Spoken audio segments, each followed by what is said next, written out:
Hi guys, James at Rampant Lion Reviews again for you today with another beer review. For this one, we are going to head over to Scotland once again and we're going to return to a brewery that's featured on the channel a good few times before. I've had some really nice beers from these guys over the last couple of years. I think it's fair to say that this brewery are best known for their sour beers, and they were in fact the first brewery in Scotland to really specialise in this particular style. But it's been a wee while since I've had one of their beers. The one that we're going to have a look at today is one that I've wanted to have a go at since I first saw it on social media, so I have to say I'm very curious to see what this one has in store for us, and I'm quite excited to finally get around to reviewing this one. So hopefully it's another good beer, hopefully it makes for an interesting review, and as always I hope that you guys enjoy my take on it as well. So yeah, for this review then we are going to head through to Edinburgh once again, Portobello to be precise, and we're going to have a look at another beer from Vault City Brewing. So this particular beer is called Double Dry Hopped Pink Hard Lemonade. It comes in at 8% ABV, and I think stylistically we have to call this one an Imperial Fruited Sour. So yeah, this should be pretty nice. I believe this beer was first produced back in about October, but I bought this one at the Wee Vault, which is Vault City's little bar that they have close to Haymarket through in Edinburgh. So yeah, really nice to return to these guys. I think it's been about a year actually since I last reviewed a beer from them, which is far too long, I have to say. But yeah, let's crack on with this one then and see how we go. So, as always with my reviews then, I'll tell you a little bit about the brewery before we taste the beer. If you want to get straight to the tasting, just fast forward. All the usual links are in the video description below. That's the brewery website, the link to my other reviews that I've done from Vault City Brewing before, and we will no doubt add more to that list in the near future. I do have two more of their beers that we'll have a look at later on, but there's all the usual social media down there. If you want to see more reviews, do please consider subscribing to the channel. The whole channel, of course, has a geography-based tagging system, so you can go into the homepage and search for beer based on country, city, state, county, province, prefecture, whatever it is you happen to be interested in. Do check out the playlists of beers from different countries. There is one there for all the Scottish beers that I've reviewed for you. That's being added to quite regular at the moment because I do have some of the Scottish beers that I brought back over to Sweden with me to review. And as always, please do get in touch and let me know some of the other beers and breweries that you guys would like to see me review. It's always great to hear from you guys that are watching the videos, and the support that you show the channel is hugely appreciated. So anyway, on to my brewery notes then to tell you a little bit about Vault City Brewing then. So, as I've mentioned to you already, Vault City Brewing are from Edinburgh, and the company was founded back in 2018 by Johnny Horn, Adele Wilkie and Stephen Smith Hay. So Johnny worked at Hanging Bat in the city, and Stephen and Adele were regular customers, and they all just became friends over time. But Johnny was studying at the time, and he was also a keen home brewer, as was Stephen, and the two actually began planning a brewery together, and Adele contributed a lot of the ideas, and then later on she joined in as well. But Johnny was a great fan of Belgian lambics and sour beers, and this really began to rub off on Adele and Stephen, and when they were putting things in motion they felt that there was a real gap in the Scottish beer scene, and so they decided that going down the sour beer route was what they were going to do. So initially, they didn't have to think so much about making money, so they set up just a really big glorified home brewing kit as their main brewery, and this brewing was taking place in Stephen and Adele's kitchen, and they began brewing weekly back in July of 2018. But over the following year, they started to visit a few different beer festivals and just began spreading word about their beers. But they started brewing their beers at 71 Brewing in Dundee, and they spent about 16 months brewing up there before locating to their own purpose-built facility in Portobello near Edinburgh. But during the time in Dundee, Johnny actually left the company to found his own company, which was called Holy Goat. They apparently have some very nice beers, and you will see me review a few of those in the very near future as well. So yes, now it is just Adele and Stephen who are running Vault City Brewing. But they now have their own bar near Haymarket, which is called the Wee Vault, and they're just about to open up a 250-person music venue at their new brewery in Portobello as well. So maybe we can go down there and visit that at some stage. But as of January 2022, when I'm filming this review for you, these guys have produced about 140 different types of beer so far, and the brewery itself, the name Vault City, is taken from the Edinburgh Southside Vaults, which were in the arches of the Southside Bridge in Edinburgh, and these used to be home to little workshops and taverns and things like that. So it would be really cool actually if Vault City could get a little bar in one of those at some stage. That would be very, very cool actually. But yeah, that's all I can really tell you about Vault City Brewing. Like I say, these guys are the first kind of dedicated sour beer brewery in Scotland, although they do produce a few Imperial stouts and things like that these days. But definitely worth checking out if you're interested in Scottish craft beer. These guys have been doing some very, very good stuff actually. But yeah, let's leave it at that for the history section then. If you want to learn more about these guys, you can check out the brewery website, you can follow them on Facebook and Instagram to keep up to date with all the latest goings on, and you can check out the Rate Beer, Untappd and Beer Advocate pages to learn a little bit more about all of the different beers that these guys have done. So yeah, that's it. Let's get on and have a little look at the beer itself then. So before we open it up, I'll just let you have a little look at the artwork on this one. As you can see, very nicely presented, as you always get with Vault City. This is the Vault City Brewing Company symbol there, just like a kind of castle gateway. That is also on the bottle cap. Incidentally, if it's going to focus, I'm not sure if it will. There you go. So yeah, there you can see Vault City Brewing Company.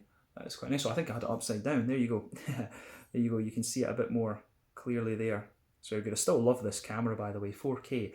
But it tells you a little bit about the beer on the back here. And I should point out, this one is basically a pink grapefruit sour from what I understand. But it says, "We love evolving recipes at Vault City. Cloudy lemonade became double dry hopped hard lemonade. And now we're back with another thirst-quenching, freshly squeezed sour. 800 kilogram of pink grapefruit zested and juiced on site, on top of our lemon spiked mixed fermentation based sour with a generous dry hop thrown in." So yeah, this should be quite nice. It doesn't say what hop they've put in it, but yeah, this one I think should be pretty awesome. It says here as well that these are imported into the EU by Hopping Borders in the Netherlands. That's pretty cool. So that's obviously where a number of the web shops over here in Europe are getting these Vault City sours. But yeah, 375 millilitres this one. I think I paid about £7 for this, which is not bad when you consider it's an 8% Imperial sour. But yeah, I think I paid about £7 for this one.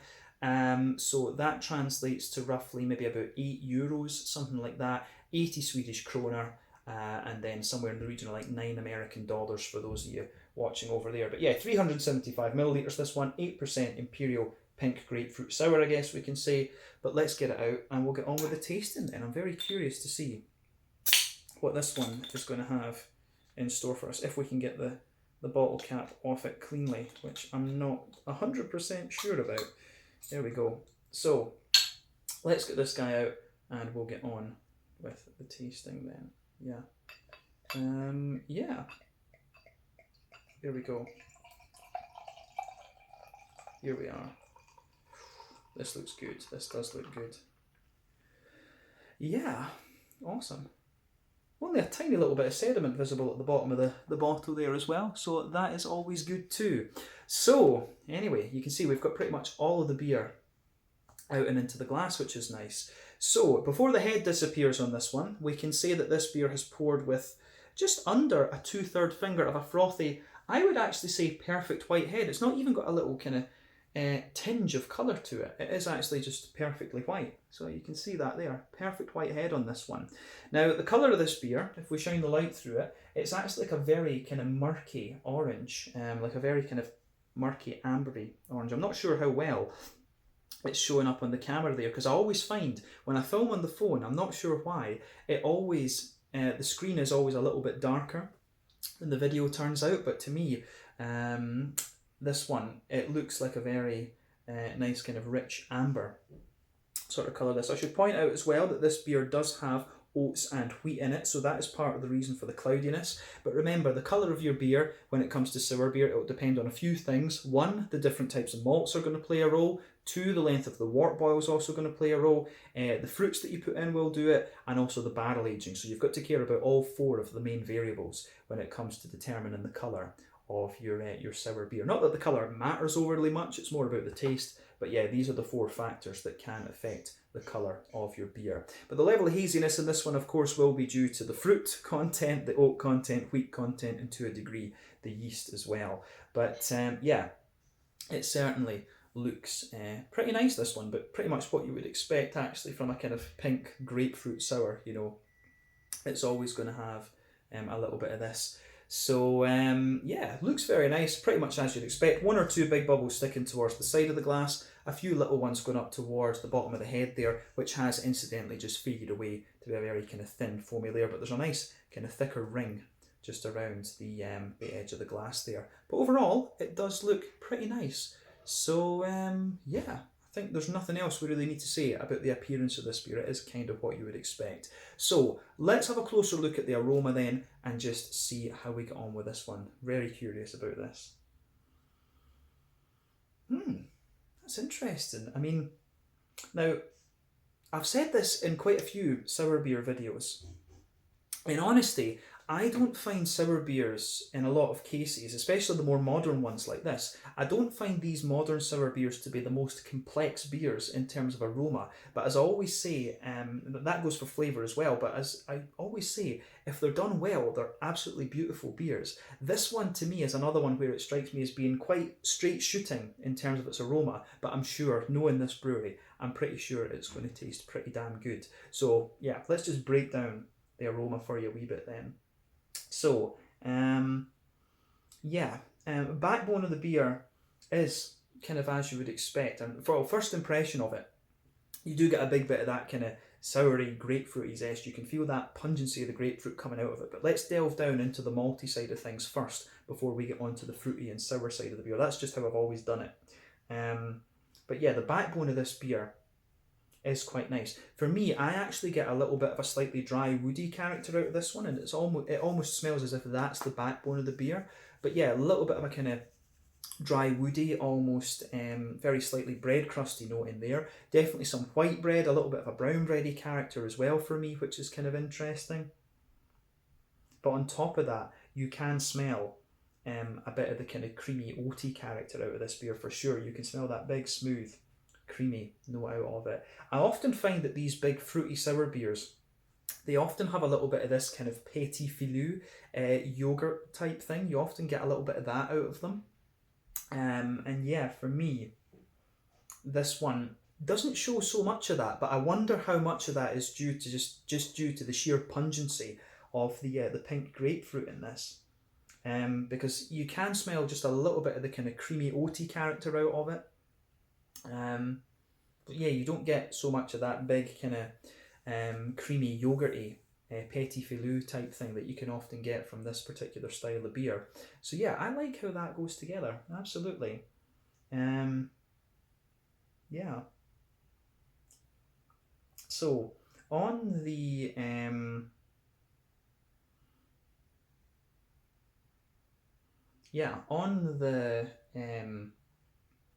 that malty side of things, I don't think there's too much else to report on that. As I say, a little bit of a dry, woody sort of thing, a wee bit of a bread crust, white bread, brown bread, bit of oaty creaminess, but yeah, not really any of that yogurty type quality. There's maybe a wee touch of a kind of Werther's Original brown sugary sort of thing out of this one. There is just a little touch of sweetness in the middle of the nose of this beer, but that really takes a back seat to everything else. Of course, with these sour beers, the focus really is on the kind of fruity the fruity side of the beer and the tartness and things like that, and those things really do dominate. These malty characteristics that I've just pointed out to you, they really do take a back seat to everything else. But let's focus on the hoppy side of the beer and that fruity side of things now. As I say, a lot of the times these sour beers for me are quite straight shooting aroma wise, but this one I think definitely fits into that category as well. It smells beautiful, it does smell very, very nice, but definitely quite straight shooting in that regard. So on the hoppy side of things, you definitely get a teeny little bit of earthiness in there. There's quite a bright floral aromaticity and also some nice grassiness, but you know, a lot of the hoppy character from the dry hopping and things, the green component if you like, is suppressed a little bit by the sheer power of the kind of zesty side of the beer. So that comes out in abundance with this one. So yeah, for me,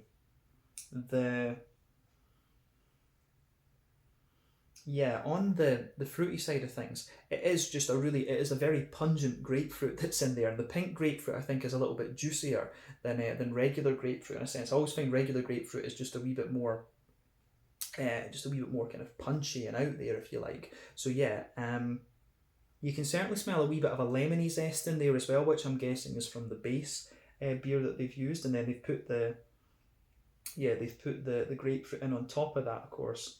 But yeah, you can smell that nice juicy pink grapefruit in there, but then underneath that you get a smoother, slightly sweeter sourness, which is one of the trademarks of Vault City. So yeah, you can smell the sharper lemons towards the kind of tip of the nose, but then the more pungent grapefruity notes, and I should say juicier grapefruit as well.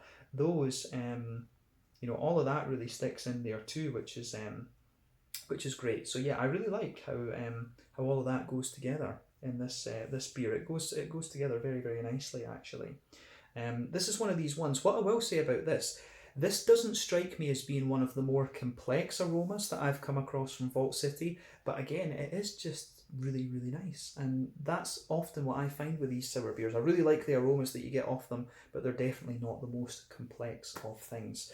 But as I always say, take a little bit of time to just ponder over the aroma of these beers before you get stuck into them, because aroma is half the experience when it comes to craft beer and whiskey and sake and stuff like that. But yeah, let's have a little look at this one then and see how we go. So yeah, this one is the double dry hopped pink hard lemonade, if I've got the name the right way around. Yep, I have got it the right way around. So yeah, double dry hopped pink hard lemonade, an 8% pink grapefruit sour from Vault City Brewing Company in Portobello near Edinburgh over in Scotland. Definitely cool to review this one finally. Let's get stuck in. Slàinte, skål, cheers.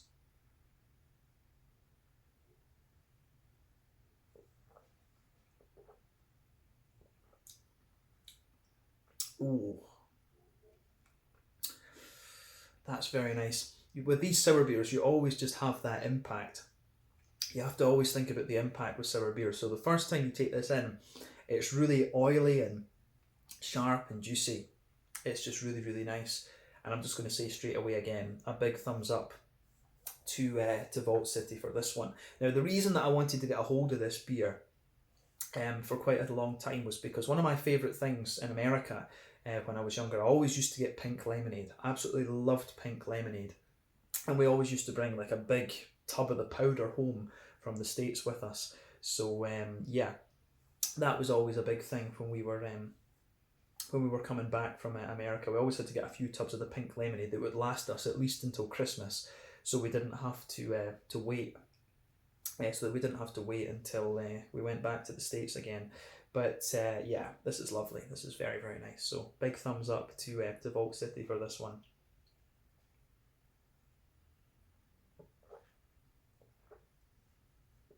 Yeah,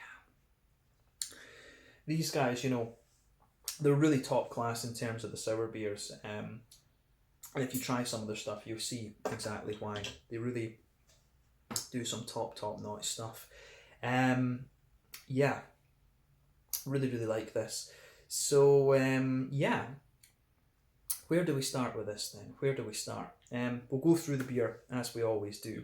So straight away, middle third of your palate, back third of your palate. To me, it feels like this beer does have a little bit of a kind of woody backbone to it, definitely.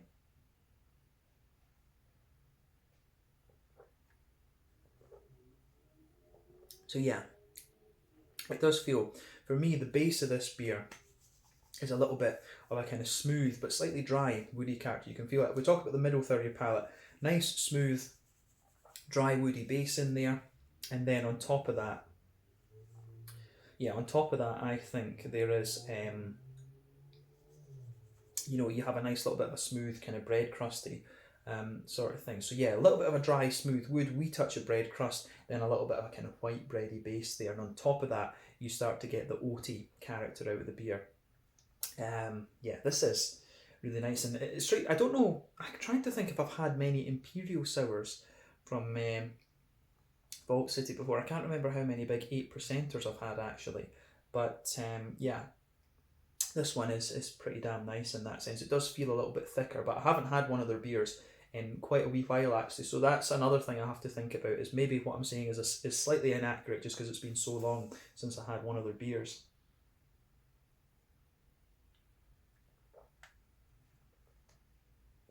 But yeah, this is really damn nice actually. So on the on top of the, so as I say, you've got a little bit of wood, a little bit of bread crust, and then a kind of smooth white bready character. On top of that, in the middle third of your palate, you can feel that nice, thick, oaty kind of creamy layer out of this one. And then if you go into the dead centre of your palate, you can feel there's like a little circle in there, and it feels like a little bit of a kind of Werther's Original. It does feel like a little bit of a more kind of Werther's Original type quality that you get out of this. So yeah, a little bit of that Werther's Original note in there. That's the booziness of the beer at 8%. You know, you do expect a little bit of that to show its way through. But as I said earlier, this one, because of the nature of the fruit, it doesn't show that kind of petit filou yogurt type thing that you can often get from these big sour beers. But I think that covers the middle third of the palate quite well, actually. Let's focus on the back third of the palate then. So, border region between middle third and back third of your palate, you do get a little bit of a bready build up there and a wee touch of bread crust. Then the base of that back third of your palate, there's a little bit of a kind of dry, there is a little bit of a sort of dry, woody character to this one. When you come on top of that, you know, when you move on top of that, there is a little bit of, you do get a little bit of a thicker white bready character there, so you can feel the bready layer is a little bit thicker on that back third of your palate. Then on top of that, you can feel the yeasty part of the beer. So for me, the yeasty note in here, it has a little bit of an almost kind of crackery, Jacob's cream crackery sort of thing to it. And you also get just a little bit of a kind of bread crusty, just a bit more of that kind of bread crusty element there. But yeah, it's a more dense bread crusty thing that you get out of this beer from the yeasty side of things. So yeah, a little bit of that bread crusty note there. Then you get the thicker white bread, and you can feel that more dense yeasty character on top. So for me, the sort of height of the flavour in this beer, on the back third of your palate, it feels a little bit more, it feels a little bit taller. Then as you come forward, it feels a little bit taller, and as you come further forward, it just condenses down a wee bit and squashes together. So yeah, I really like how that goes together in this particular beer. So a big thumbs up from me.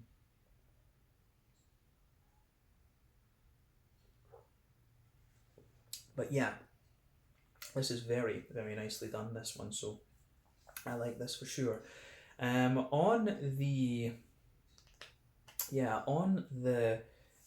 think that's everything we need to say about the malty and yeasty part of the beer. So let's go on to the hoppy and sour side of things then. So remember, with this beer, it's double dry hopped, so the hops are added at the end of the wort boil, because if you add the hops early on, remember, the earlier that you add hops during the wort boil, the more bitterness you'll get from them. So that's one of the big things you have to care about when it comes to brewing, and you don't want bitterness in a sour beer to interfere with the sour side of it. That's a big no-no. When it comes to the Belgian sour beers, quite often what they do is they use old hops and low alpha acid hops in these beers, and they add them later on. They add the hops later on during the wort boil, so you have to be aware of that. But yeah, for me, you do get a little bit of green component out of this one. Quite a number of sour beer breweries these days don't actually add hops into their beers. Vault City, at least over here in Scandinavia, Vault City I've always found quite interesting because they do.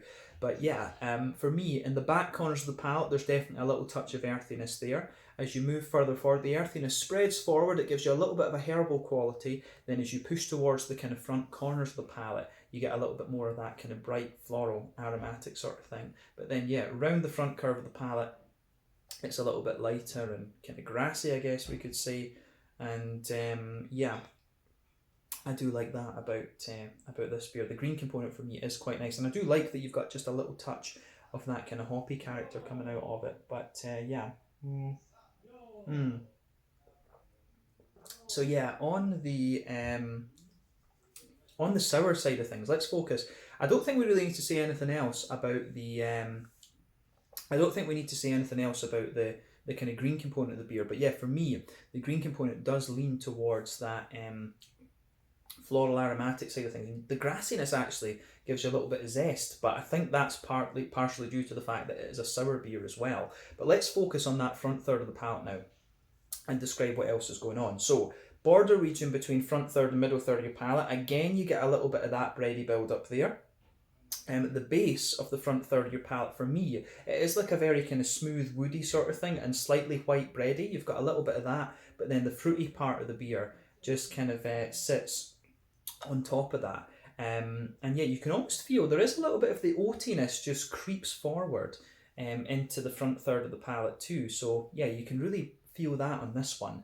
Now, the thing you have to remember with these beers as well is that when you add fruit in as an adjunct to the beer, quite often, instead of coming out in the sort of oily way that it does when the fruit is extracted from the hops, it comes out around the kind of very edges of the palate. It kind of creeps round there.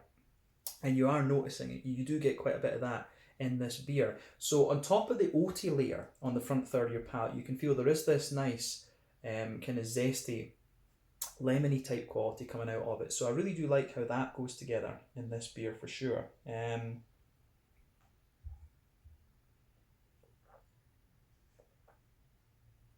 So yeah, on top of that though, the lemon, I'd say the lemony zest kind of really kind of resonates there, and it stays there the further into the aftertaste that you go, and I really like that about this beer for sure. The lemony base that this beer has, I think, is very, very nice. But yeah, on top of that, toward the back of the front third of your palate, you can feel that slightly more pungent side of the grapefruit there. So at the back of that front third of your palate, you do get that kind of pungenty grapefruit sort of thing. But as you move further forward, on top of the lemon, the grapefruit kind of mellows out a little bit, and it just gets brighter and brighter. So I really do like how that side of the beer goes together. But round the kind of edges of the palate, you can feel it does have a little bit of that lemony zest, but you also get that very bright pink grapefruity character out of it as well. I'm not sure how close to pink lemonade this beer actually tastes, because pink lemonade comes across as a lot more kind of sugary and candied than this beer itself does. This one really does come across as more just as a fruit sour, if that makes sense. So I can see why they call it this name, but it's not quite as candied and sugary, I guess we could say, as the original pink lemonade. But regardless, it's a beautiful, beautiful beer, this one, and I certainly wouldn't hesitate to drink this again. This is potentially, along with the Iron Brew Sour, I would say, I think this is potentially one of my favourite sours that I've had from Vault City Brewing. It's been a while since I've had one, right enough, and a lot of the beers, you know, when it comes to sour beers, the kind of, I find them, it's a bit difficult to distinguish between a lot of them, I think, in a sense, and from a memory perspective, I should say. Of course, they all taste different, but when it comes to remembering, oh, I like this one better than that, I find it quite difficult with breweries that do similar things a lot of the time. You know, I say the same about Overtone with their New England IPAs. They're always producing good New England IPAs, but trying to remember which one was the best is difficult. And it's the same with Vault City. They always put out really, really good, high-quality sours, so it's difficult to remember which one you like best. But I think this one, along with the Iron Brew Sour, these are two that really stick in the mind for me, actually. So yeah, this is a pretty awesome one, I have to say. So big thumbs up to Vault City once again. Beautiful beer, lovely pink grapefruit sour. Not quite candy enough to be pink lemonade in my opinion, but just a beautiful, beautiful beer, and you can't ask for much more than that. Let's round off this review with a look at the mouthfeel then.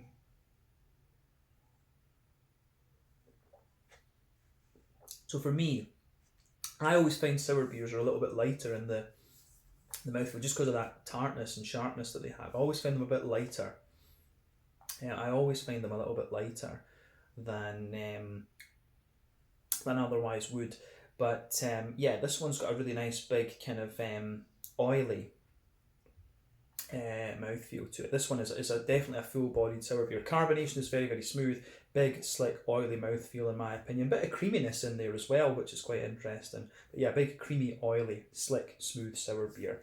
In terms of IBUs, I think technically speaking, this is probably a 0 IBU beer when it's dry hopped, but I do feel it does have a little touch of bitterness. You know, somewhere like 10 IBUs, you can feel a little bit of green on the edges of the palate there, which is quite nice. But the malt base, as I said, is very, very smooth. There's a degree of sweetness to it as well because of the boozy side of things. Then you've also just got the big fruitiness to this beer. The tartness in this beer is not, it's not kind of overpowering. The tartness that you get out of this one is really just nice, and the fruity side of the beer, the oily fruitiness that you get out of this, I think is really, really nice and just very, very well done. So this beer gets a big thumbs up from me. I really, really like this one. The balance between the kind of nice zesty lemon and the still zesty but juicier grapefruity character of this one, the juicier pink grapefruit, I think goes together very, very nicely. I'd be curious to know whether it was Strata or Talus that they used in this, because both of those hops actually would be very good for the dry hopping in this. So I would be curious to know exactly what hop they used to dry hop this one. Centennial, I guess, would actually work pretty well as well with its kind of lemony qualities. But yeah, beautiful, beautiful beer, this one, and another awesome sour from Vault City Brewing, and you can't really ask for much more than that, I have to say. So yeah, I think we can leave it at that for this review. So once again, thank you for watching my beer reviews. Until the next time, please like, subscribe, share, all the usual YouTube stuff. Let me know your own thoughts on this beer in the comment section below. Let me know what your favourite beers are from Vault City, and we will be returning to these guys soon. I've got 2 beers from one of my favourite series of beers that these guys do that we'll review quite soon. But yeah, check out my social media, check out theirs. This one was the double dry hopped pink hard lemonade at 8% ABV, basically an Imperial pink grapefruit sour, I guess we could say, from Vault City Brewing in Portobello in Edinburgh. Thank you again for watching, and I'll see you guys soon. Slàinte, skål, cheers.